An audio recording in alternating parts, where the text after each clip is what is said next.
Bismillahirrahmanirrahim. Assalamualaikum warahmatullahi wabarakatuh. Pemirsa, berjumpa dengan kami di Jangan Salah Arah di channel Ahmad Nur Hidayat. Ya, kita kali ini akan membahas sebuah topik yang masih berkaitan dengan Perpu Cipta Kerja ya. Dan judul yang akan dibawa kali ini adalah tentang Perpu Cipta Kerja tidak ngaruh terhadap kenaikan investasi. Kok bisa begitu ya?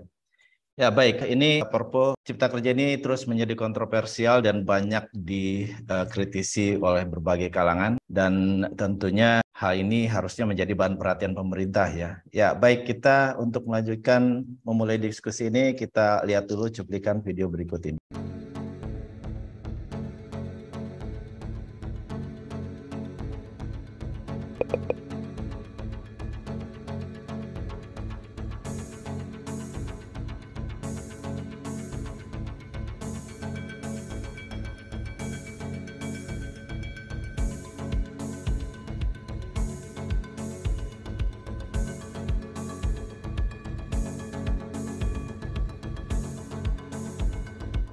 Jadi memang kenapa Perpu kita tahu kita ini kelihatannya normal, tetapi diintip oleh ancaman-ancaman ketidakpastian global. Saya sudah berkali-kali menyampaikan berapa negara yang menjadi pasiennya IMF, 14, yang 28 ngantri di depan pintunya IMF untuk juga menjadi pasien. Ini sebetulnya dunia ini tidak sedang baik-baik saja. Ancaman-ancaman risiko ketidakpastian itulah yang menyebabkan kita mengeluarkan Perpu, karena itu untuk memberikan kepastian hukum, kekosongan hukum yang dalam persepsi para investor baik dalam maupun luar. Ya itulah tadi cuplikan dari Kompas ya, yang kita kutip dari Kompas, dan ini apakah akan menjadi sebuah presiden baik atau buruk ya kita bahas bersama. Dan kita ditemani oleh Bang Matnur ya, Bang Ahmad Nur Hidayat sebagai pakar kebijakan publik narasumber tetap kita. Bang, menanggapi ini bagaimana Bang? Sesuai dengan judul kita tentang Perpu Cipta Tenaga Kerja yang kok bisa ya kalau kita prediksi dia tidak akan menambah secara signifikan jumlah foreign direct investment ataupun investment yang sifatnya portofolio. Nah ini menarik ya, jadi di saat pemerintah sedang mengeluarkan Perpu dan pengeluaran Perpunya ini dinilai oleh berbagai kalangan sipil ya, kalangan civil society itu tidak demokratis. Namun ada yang di tengah kontroversi mengenai legalitas Perpu ya, kita melihat bahwa isi Perpu yang memberikan karpet merah kepada investor saat ini itu sesungguhnya tidak dapat meningkatkan jumlah investasi yang masuk ke Indonesia. Ada dua alasan setidaknya ya Bro Eko. Yang pertama adalah kondisi dunia sedang resesi. Apalagi di tahun 2023 resesinya akan lebih merata, dan terutama di negara-negara yang menyumbang kontribusi pertumbuhan ekonomi dunia itu akan mengalami resesi yang cukup dalam. Sehingga ketika negara-negara kaya yang mengalami resesi, maka biasanya uang yang mereka pegang itu mereka tidak akan investasikan kemana-mana, apalagi ke negara berkembang seperti Indonesia. Mereka akan keep sebagai bentuk penjagaan, sebagai bentuk kehati-hatian. Mereka akan keep dan mereka menggunakan pendekatan wait and see, karena mereka tidak mau ya terjadi krisis yang berada di negeri mereka dan mereka kemudian menjadi korban dari krisis itu. Alasan yang kedua adalah bahwa terjadi geopolitik ya, Rusia dengan Ukraina yang semakin memanas, dan ini berpotensi menyebar di Laut Cina Selatan, konflik antara Pulau Taiwan dengan daratan China. Nah, geopolitik yang semakin memanas ini membuat ya para investor global yang biasanya membeli surat utang di berbagai negara, SUN, dan SUN ini digunakan untuk membiayai APBN, di tahun 2023 ini diprediksi mereka tidak akan melakukan itu. Alasannya sebetulnya agak sama dengan alasan krisis, bahwa di kondisi geopolitik, di saat negara-negara tertentu punya kecenderungan ke blok barat atau ke blok timur, maka tentunya orang-orang yang dari blok barat tidak mau berinvestasi kepada negara-negara yang diduga akan pro kepada blok timur. Dan dalam kasus Indonesia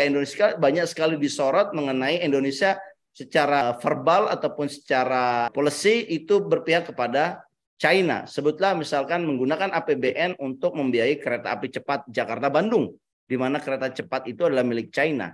IKN, ya, di mana sesungguhnya investor yang sedang dilobi untuk masuk ini adalah investor dari China yang saat ini belum ada kabar kejelasannya juga. Kemudian tenaga kerja asing, ya, yang paling banyak masuk untuk bekerja di Indonesia untuk melakukan pengerjaan smelter di kawasan Sulawesi itu kebanyakan dari China. Jadi Indonesia dianggap negara yang pro kepada blok timur, dan negara-negara yang membeli Sun kebanyakan ini kan dari blok barat. Mereka akan wait and see juga. Jadi saya ingin tegaskan di sini ya, Breko, bahwa Undang-Undang Omnibus Law Cipta Tenaga Kerja yang 2 tahun yang lalu disahkan, yang kemudian digugat oleh masyarakat sipil dan kemudian MK memutuskan ini inkonstitusional bersyarat, itu pun sudah berjalan 2 tahun sebenarnya, tetapi tidak mampu juga mengundang investasi. Investasi yang masuk ke Indonesia kan so-so saja. Kemudian diterbitkanlah Perpu dengan maksud kira-kira yang sama, memberikan karpet merah. Di dalam Perpu itu ini ada royalti batubara 0%, ada UMP ditentukan oleh pemerintah pusat untuk daerah-daerah tertentu yang mengalami krisis atau bencana, buruh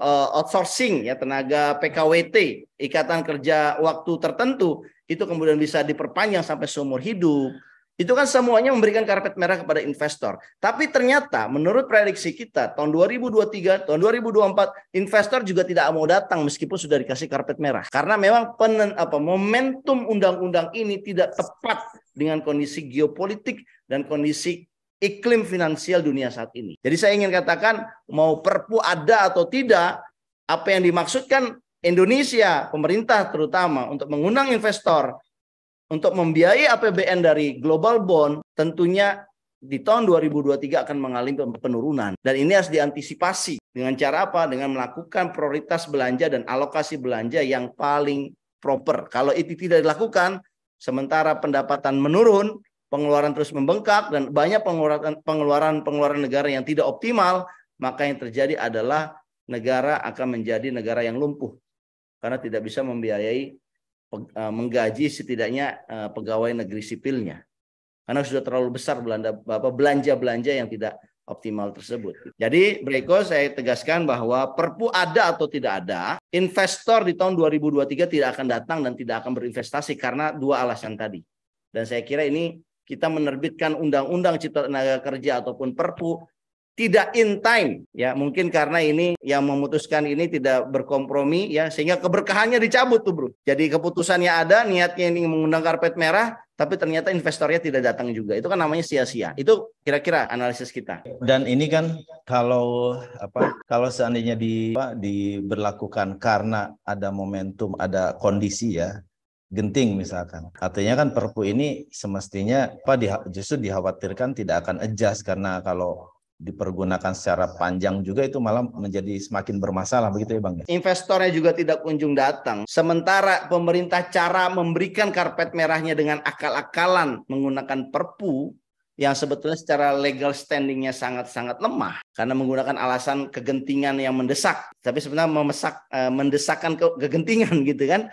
Ini kan tidak sesuai dengan kondisi aktualnya. Kesannya terjadi di akal-akalin gitu. Dan kemudian terjadi konflik daripada udah berdarah-berdarah mengeluarkan Perpu itu, tapi ternyata investornya nggak datang. Menurut saya ini rekomendasi kita nih kepada pihak pemerintah. Sebaiknya cabut saja itu Perpu. Ikutilah nasihat MK bahwa Undang-Undang Cipta Tenaga Kerja itu tidak konstitusional. Sehingga yang paling tepat adalah ya tunda sambil menyiapkan landasan karpet merah yang lebih demokratis dan diputuskan mungkin 2-3 tahun yang akan datang di pemerintahan yang baru, tentunya baru ini dibuka. Dengan begitu momentumnya lebih tepat gitu loh. Seiring dengan meredanya geopolitik, ya, kemudian resesi juga sudah melandai, sudah mulai ekonomi sudah bangkit, itu baru didempetkan. Menurut saya itu jauh lebih wisdom, jauh lebih wise, lebih bijak ya dibandingkan kondisi sekarang memaksakan aturan Perpu yang sebetulnya nilai manfaatnya di saat ini, ya Bro Eko, itu sama sekali tidak ada. Demikian, Bro. Bahwa ini dikhawatirkan justru hanya membuat kekisruhannya saja, ya, kontroversinya saja, tapi setelah dipaksakan ternyata yang ingin dicapai tidak tercapai, begitu ya. Dan tapi yang lebih buruk lagi pada saat yang di-serve itu hanya kalangan atas, tapi justru buruh itu semakin carut marut ya kehidupannya, begitu ya. Dan tentunya kalau misalkan tidak men-serve buruh, ya, dan itu tentunya akan mengurangi motivasi kerja ya, dan dedikasi kerja kurang, justru investasi ini akan semakin terancam untuk bisa balik modal. Nah, dengan kinerja yang tidak sesuai dengan yang diharapkan mungkin. Ya mungkin itu saja. Ada last statement atau sudah cukup? Kalau satu kebijakan tidak berkah, maka output dan outcome-nya tidak sesuai dengan yang didesain. Nah, Undang-Undang Cipta Tenaga Kerja baik itu Omnibus Law-nya ataupun Perpunya ini menurut saya karena prosesnya tidak baik, ini tidak berkah. Meskipun udah dipaksakan, investor yang besar juga tidak akan datang ya. Menurut saya ini kita namanya terpuruk dua kali. Udah membuatnya berdarah-darah, ternyata sudah dibuat, ternyata tidak ada yang datang juga. Sehingga orang kehilangan kepercayaan dua kali. Saat menyusunnya prosesnya terkesan otoriter, terkesan membela investor, buruh ditindas. Di satu sisi ternyata investornya tidak jadi datang. Ya saya kira itu pelajaran berharga. Makanya jangan sia-siakan apa itu keberkahan. Ikutilah proses bernegara yang baik. Kalau proses bernegara yang baik, nanti ada muncul keberkahan. Dibandingkan kayak sekarang ya, tertutup. Perpu itu kan hanya dilihat oleh pemerintah. Dan pemerintah yang mana? Pemerintah yang ada di istana. Tidak mendapatkan masukan dari DPR juga, tidak mendapatkan masukan dari swasta, dari stakeholder yang lain. Jadi ini betul-betul mengundang penumpang gelap yang sangat rentan perpu ini. Sama sekali tidak berkah, makanya udah berdarah-darah prosesnya. Hasilnya juga tidak ada. Saya kira itu ya, bro, itu lesson learn yang kita bisa peroleh dari penyusunan peraturan perundang-undangan Omnibus Law yang terkesan sangat otoriter, yang kemudian nilai keberkahannya tidak ada gitu ya, manfaatnya tidak ada. Mana buktinya udah 2 tahun Omnibus Law Cipta Tenaga Kerja disetujui, mana investasinya? Kan nggak kita lihat. Demikian, break Pak. Oke, baik, itulah tadi pembahasan tentang investasi ya terkait Perpu Cipta Kerja. Dan semoga ini menjadi bahan diskursus publik dan bisa interaktif di kolom komentar ya. Silakan sampaikan pandangannya. Dan demikianlah topik kali ini. Kita akan berjumpa di topik yang akan datang. Terima kasih Bang Matur atas pencerahannya. Saya tutup. Billahi taufiq wal hidayah. Assalamualaikum warahmatullahi wabarakatuh. Sampai jumpa.